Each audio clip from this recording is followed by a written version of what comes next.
Wedan cek Mas. Mari Pak, mari Pak. Wah, nganggu Pak bareng. Tobat. Moga diminum dulu. Iki wedangan. Ya, assalamualaikum warahmatullahi wabarakatuh, teman-teman, saudara-saudara yang ada dimanapun berada, saudara-saudara yang saya hormati dan sedulur Omah Gondol yang saya cintai. Hari ini berkenaan dengan saya mengikuti program pemerintah PPG dalam jabatan, maka kali ini saya menghadirkan satu narasumber yang biasanya narasumbernya adalah berkaitan dengan kehidupan, berkaitan kebudayaan. Nah, kali ini kita akan berbagi di acara wedangan kali ini adalah bersama seorang pakar pendidikan yang memang dia adalah pengajar, salah satu staf pengajar yang ya nanti kita kenalan saja namanya siapa, terus seperti apa beliau. Kita kenalan dulu. Selamat malam Mas. Selamat malam Mas. Mohon perkenalan dulu biar nanti sedulur-sedulur yang ada dimanapun bisa juga ikut mengenal jenengan. Matur suwun Mas. Nama saya Saryanto, gelaripun doktor. Doktor Manajemen Pendidikan, sarjana S1 Teknik Mesin, S2-nya Manajemen Pendidikan. S3-nya? S3-nya Manajemen Pendidikan. Kalau lengkapnya gitu ditulis berarti siapa Mas? Dr. Saryanto, SPDT, MPD, GR. Itu aku di GR. GR itu apa Mas? GR itu nek wis rampung PPG, itu oleh gelar GR. Oh. Jadi Dr. Saryanto, SPDT, MPD, GR. Dawa iki. Cangkep. Jadi secara kepakaran, keahlian memang sudah tidak diragukan, maka hari ini saya nangis sama beliau untuk berada di Omah Gondol ini untuk ngobrol-ngobrol sekaligus untuk membicarakan hal yang penting bagi pendidikan ke depan, terutama pendidikan karena saya ngajar las, jadi pendidikan kaitannya dengan pendidikan pengelasan, pendidikan mesin, dan pendidikan yang lain begitu. Terus Mas Saryanto ini kerjanya di mana, terus bagaimana aktivitasnya setiap hari? Ya, terima kasih sebelumnya. Saya pernah menjadi guru itu praktisi pendidikan 10 tahun. Praktisi pendidikan 10 tahun. Guru SMK, mulang ngelas, mulang mesin, mulang otomotif. Cangkep. Bar niku terus ten universitas. Salah satu universitas swasta di Jogja, khususnya di sakniki di Sarjana Wiyata Taman Siswa Yogyakarta. Oh, di UST teman-teman ya, USTJ. Matur nuwun. Nah, Mas, ini kaitannya dengan kemarin kan saya mengikuti beberapa vCount dari beberapa dosen yang kemudian memberikan identifikasi masalah, yang kemudian saya identifikasi beberapa identifikasi itu ada beberapa yang sebenarnya nanti akan jadi bahan literasi kami, bahan untuk kemudian kami olah menjadi penyebab masalah, terus seperti apa. Lah kami butuh dari literasi satu, kemudian narasumber dari teman sejawat, kepala sekolah, dan sekaligus yang terakhir ini adalah pakar. Lah ini kami adalah harus juga matur pada panjenengan. Yang pertama ini kaitannya dengan yang jadi masalah yang saya tulis. Yang pertama adalah kaitannya dengan pedagogi dan literasi serta numerasi, Mas. Yang pertama, ini menurut pandangannya Pak Dr. Saryanto ini, peserta didik masih memiliki semangat belajar yang rendah. Itu pripun, Mas? Oh, nggih ngaten. Jadi kenapa kok peserta didik itu yang sekarang ya, apalagi era Covid menika minat atau semangat belajarnya rendah. Yang pertama itu memang faktor internal dulu. Nah, kenapa faktor internal? Karena dia untuk sekolah itu kurang dari hati. Karena pertama mungkin karena orang tua.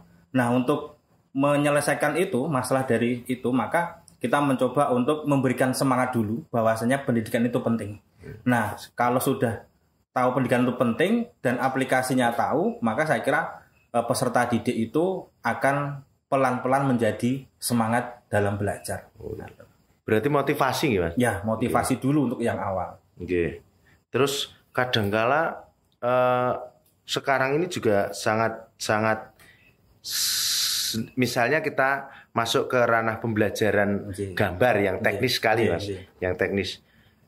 Ada dari semangat, dari motivasi, tapi kemudian kalau kita melangkah selanjutnya ke kemampuan menggambar anak-anak itu rendah. Misal kita berikan gambar misalnya dengan konsep niteni, niroke, ngembangke dari gambar proyeksi misalnya. Kita beri contoh kepada anak, kemudian kita kasih kepada anak, tapi kok masih tidak bisa 100% benar, itu gimana ya, Mas? Nah, itu permasalahan yang sering kita temui. Jadi gini, pertama mungkin siswa itu, peserta didik itu pertama kurang senang dengan gambar.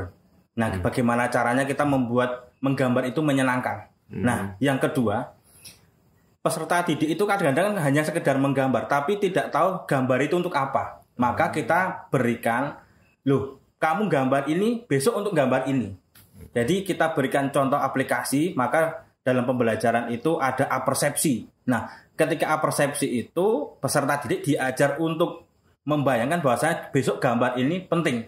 Misal untuk menggambar desain las yang bagus, seperti apa. Nah, ketika mereka sudah tahu besok gambar ini untuk apa, maka dia akan tahu dan senang, oh ternyata gambar ini penting. Jadi pembelajaran awal seperti itu. Berarti memang ketika kemudian dengan metode 3N tadi, itu ya memang persepsinya kudu sama dulu ya, Mas? Betul. Oke. Siap. Nah, ini kaitannya dengan persepsi, berarti anak-anak memang digiring untuk kemudian paham apa yang kemudian mereka lakukan, terus kemudian dia paham apa yang mereka akan lakukan di kemudian hari. Siap, matur nuwun. Lah, ini kaitannya dengan untuk memahamkan itu kan juga butuh literasi. Nah, kaitannya dengan literasi. Saat ini kan kalau kemudian saya bayangkan bahwa literasi itu hanya membaca. Hanya membaca misalnya, apakah kemudian daya bacanya anak-anak sekarang itu memang baik atau menurut panjenengan gimana? Nah, kaitan dengan baca itu kan kalau kita melihat pizza yang terbaru, pizza yang se-Asia itu kita masih di bawah. Untuk bacanya, matematika masih di bawah, bacanya masih di bawah. Nah, ini kan permasalahannya di Indonesia dan khususnya di daerah kita tentang peserta didik itu kenapa rendah, karena mereka hanya disuguhi dengan bacaan konteks saja. Jarang mereka diberikan literasi, terjun ke lapangan, bahwa saya misalnya kita ke LAS ya, kita bawa ke PT PAL Surabaya, kita literasikan ini loh fungsi ngelas seperti apa, ngelas kapal underwater wedding, ngelas baling-baling. Jadi ketika kita terjun ke lapangan, kita literasinya di situ, kita diskusikan di situ. Maka ketika peserta didik, guru itu menjelaskan di lapangan, maka secara tidak langsung literasi siswa itu akan tambah dan mereka akan senang. Kenapa? Melihat langsung, tidak hanya sekedar membaca buku. Saya kira nek membaca buku itu zaman generasi Z sekarang itu sudah kurang minat. Jadi maka kita ajak ke dunia industri, dunia nyata tentang aplikasi dari pengelasan tersebut. Oke. Break sejenak. Terima kasih Bang Mas Di. Lagi wedangan jenenge. Ke Mas Di dari sik, monggo. Tunjuk. Ya, sangat menarik sekali teman-teman. Ternyata kalau saya mendengar dari mentor saya Pak Setuju itu mengatakan pressure atau siapa? Nah, itu membuat 16 kriteria sekolah kejuruan gitu. Termasuk yang dingendikake Dr. Saryanto tentang bagaimana lingkungan pendidikan kuwi sak ora-orane ya kaya nang lingkungan industri. Nah, atau malah diajak ke lingkungan industri. Itu yang menjadikan salah satu literasi, karena literasi tidak hanya membaca ya Mas. Betul, ya. Nah, itu. Jadi pemahaman literasi ini yang perlu kita samakan persepsinya. Baik, itu literasi. Kalau kemudian beralih ke numerasi, Mas. Nah, kaitannya dengan numerasi, penghitungan, terus kalkulatifnya anak-anak, terus ini pemahamannya kan padahal orang anak-anak SMK yang kemudian dituntut ya cepet ngitung, cepet dan lain sebagainya. Itu gimana, Mas? Nah, kaitan dengan numerasi itu, maka sebenarnya diajarkan dari SD, SMP, dan SMK. Nah, SMK sebenarnya kan harusnya sudah matang. Akan tapi kan kenyataan di lapangan itu anak-anak SMK dalam numerasi ini agak lemah. Maka cara memberikan tambahan pengetahuan tentang numerasi itu salah satu dengan misal pembelajaran matematika di teknik las misalnya, itu langsung aplikasi ke dunia pengelasan. Jangan matematika secara umum. Nah, misalnya ketika matematika umum kan belajar integral, maka itu diaplikasikan langsung cara menghitung luas dari plat itu seperti apa. Nah, langsung diaplikasikan ke dunia las. Maka itu secara tidak langsung mereka akan, oh iya, saya belajar matematika, tapi mereka juga belajar las. Nah, langsung diaplikasikan ke lasnya. Jadi tidak monoton ngitung secara wong SMA, beda. Maka matematika teknik, wal khusus misalnya teknik mesin, ya langsung diaplikasikan ke perhitungan tentang pengelasan itu. Salah satunya itu. Tuh, gitu. Banyak pengetahuan yang kemudian harus kita gali, harus kita pahami bahwa numerasi misalnya kaitannya dengan penghitungan ternyata ya memang harus saling terkait. Pembelajaran A, pembelajaran B harus saling terkait. Terintegrasi. Nah, jadi makanya di teknik itu bahasa Inggris, bahasa Indonesia itu harus terintegrasi dengan teknik apa? Entah teknik mesin, bubut atau las. Nah, maka bahasa Inggris matematika itu harus menyesuaikan dengan jurusannya. Jangan sampai mereka berdiri sendiri. Wah, nanti ora ketemu. Nah, ngaten. Nah, ini yang kemudian baru digalakkan di setiap sekolahan bahwa setiap guru itu bisa berkolaborasi dengan guru yang lain. Misalnya guru pengelasan, guru mesin, guru gambar itu bisa berkolaborasi, misalnya membuat medianya dengan bahasa Inggris, membuat anunya dengan bahasa Indonesia dan lain sebagainya itu. Itu pertanyaan yang selanjutnya. Wah, banget pertanyaan nih. Aduh, ya. Iki tadi sudah di literasi, sekarang kaitannya selanjutnya, pembahasan selanjutnya adalah ketika anak-anak sudah memulai diajarkan dengan literasi, memulai dengan diajarkan dengan numerasi, terus ada kaitannya dengan guru yang banyak yang saling berkolaborasi. Akhirnya salah satu hal yang kadang menjadi masalah adalah mereka sendiri, si murid itu, mengalami kesulitan belajar. Nah, sebenarnya kalau pandangan dari Dr. Saryanto ini, kesulitan belajar itu lebih diakibatkan oleh intern atau ekstern, atau kedua-duanya saling mempengaruhi? Saya kira untuk masalah belajar itu memang tidak terpisahkan antara intern dan eksternal. Jadi yang tadi saya sampaikan bahwasanya yang internal itu dari semangatnya, kemudian motivasinya itu masih rendah. Kalau eksternal itu kan lingkungan dari siswa itu, bergaulnya sama siapa, kemudian kiwa tengen kanan kiri itu mendukung tidak. Nah, kalau ekstern itu tidak mendukung, orang tua tidak mendukung, teman tidak mendukung, maka secara tidak langsung mempengaruhi dari motivasi siswa untuk belajar. Maka pembelajaran itu terkait. Jadi pembelajaran itu kan tidak hanya di sekolah saja. Sekolah itu kan hanya berapa persen. Nah, ini selanjutnya kan di lingkungan rumah, keluarga, masyarakat. Maka kedua-duanya intern maupun ekstern ini harus saling terkait. Maka pembelajaran itu tidak mungkin dilakukan oleh sekolah sendiri. Maka harus dilakukan bersama-sama dengan masyarakat, dengan keluarga. Bahkan kalau di SMK itu harus dengan dunia usaha, dunia industri. Maka terkenal dengan teaching factory, sekolah yang berbasis industri. Itu terkait semuanya. Ya, kita lanjutkan teman-teman. Mohon maaf. Kita lanjutkan pertanyaan berikutnya yang kemudian kaitannya dengan tadi sudah relasi gitu. Kemudian ketika ada kesulitan belajar, terus pencapaiannya tidak maksimal, tadi sudah disampaikan. Terus yang berikutnya kaitannya dengan masih dengan prestasi belajar dari anak-anak. Apakah misalnya pengaruh sentralisme guru yang menjadi sentral itu, kemudian opo-opo gurune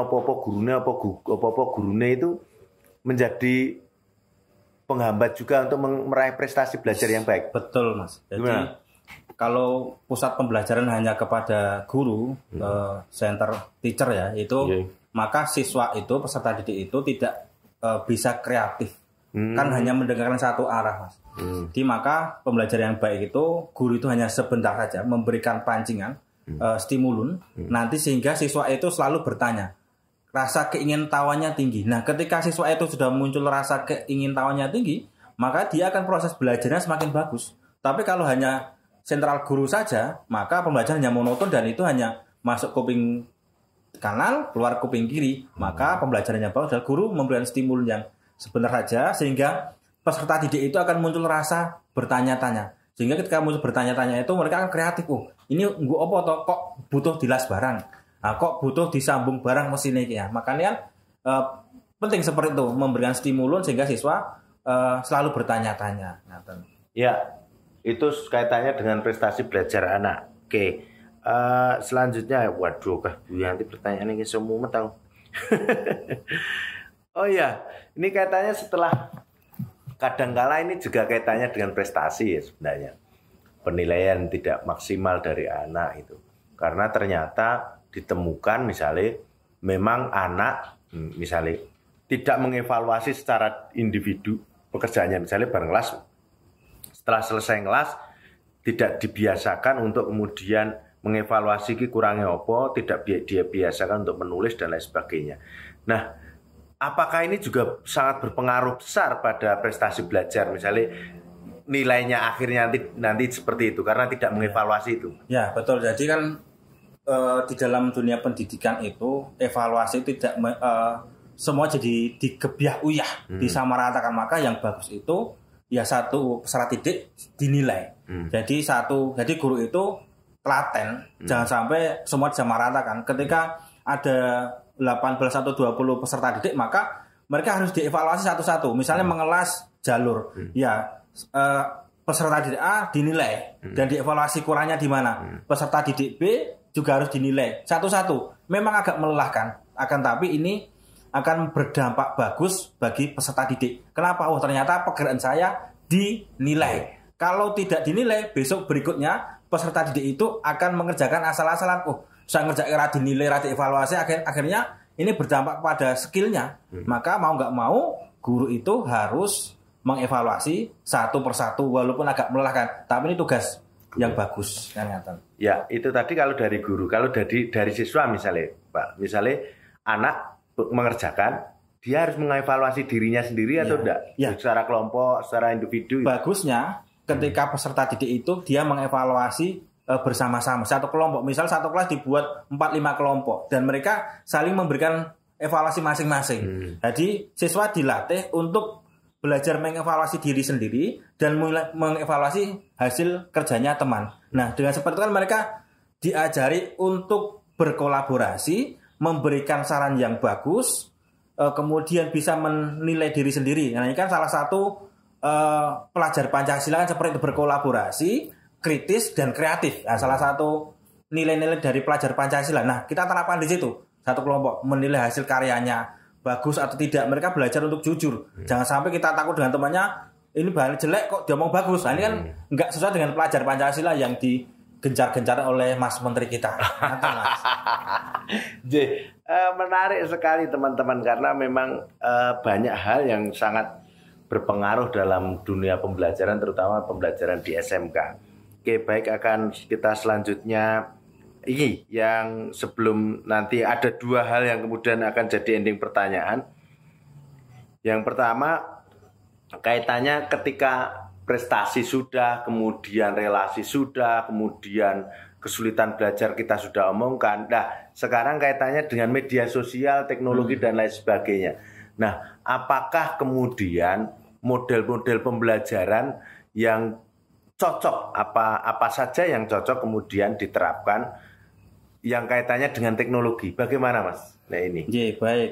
Kita kan setelah COVID melanda ini kan mau nggak mau kita harus melek teknologi. Maka mau nggak mau peserta didik harus dibekali dengan teknologi. Nah, kaitan ini adalah kita sistemnya bisa blended learning atau yang sebagainya kan, tapi peserta didik itu harus diajari dengan IT, dengan media sosial. Jadi selama ini kan hanya dijejali yang kontekstual buku. Maka peserta didik ini harus diajari kita melihat perkembangan zaman di luar itu seperti apa. Misal melihat pembuatan atau pengelasan kapal yang bagus seperti apa. kan kita bisa melihat lewat YouTube. Nah, peserta didik harus diajari di situ melihatnya. Mereka bisa belajar lewat video. Jadi misalnya kita praktek di sekolah kan nggak mungkin. Mau nggak mau dia hanya bisa melihat lewat YouTube misalnya. Nah, mereka diajari melihat di situ. Salah satunya itu. Oke, Mas. Ini kaitannya dengan media sosial seperti IG, Facebook dan lain sebagainya. Ketika itu menjadi tantangan, apakah menjadi peluang? Maksudnya begini, apakah itu bisa jadi sumber belajar yang kemudian bisa dijadikan salah satu media pembelajaran untuk mengajarkan pembelajaran teknik? Nah, kalau IG itu sebenarnya kan teknologi media sosial yang cepat merambatnya, maka itu menjadi salah satu, bukan satu-satunya menjadi salah satu sumber belajar. Tapi kita harus memilih mana sumber belajar yang baik. Apakah ini benar tidaknya? Itu menjadi salah satu. Tapi yang perlu digarisbawahi, ketika siswa itu diberikan tugas lewat IG, Facebook, YouTube, maka kita harus dieksplor di kelas. Ini yang benar seperti ini. Kita jelaskan lagi. Guru akan menjelaskan lagi tentang media yang diambil oleh di Instagram, mungkin di Facebook, macam-macam itu. Jadi tetap ada penjelasan lagi ada kenapa seperti ini, kenapa seperti ini. Misalnya media itu pun menjadi salah satu sarana sumber belajar, tapi kemudian guru juga harus aktif dan benar-benar paham tentang apa yang kemudian jadi tidak dilepas pas untuk percaya dengan itu, tapi kita harus memberikan gambaran dan arahan dan penjelasan. Oke, baik teman-teman, kalau ada yang belum jelas nanti kontak-kontak saja sama beliau. Beliau ini adalah salah satu staf pengajar di S2-nya UST. Jadi panjenengan bisa matur sama Dr. Saryanto. Kalau panjenengan nggak percaya, cari saja di setnya Google Dr. Saryanto MPD SPDT MPD GR. Monggo. Mudah-mudahan nanti bisa berkolaborasi teman-teman. Kalau teman-teman bisa diajak Zoom juga kalau teman-teman kemudian butuh konsultasi, butuh ngobrol gitu, atau mampir ke Omah Gondol terus wedangan karena dekat dari rumahnya sama Mas Saryanto ini. Terima kasih teman-teman. Sampai jumpa di wedangan berikutnya. Salam dan bahagia.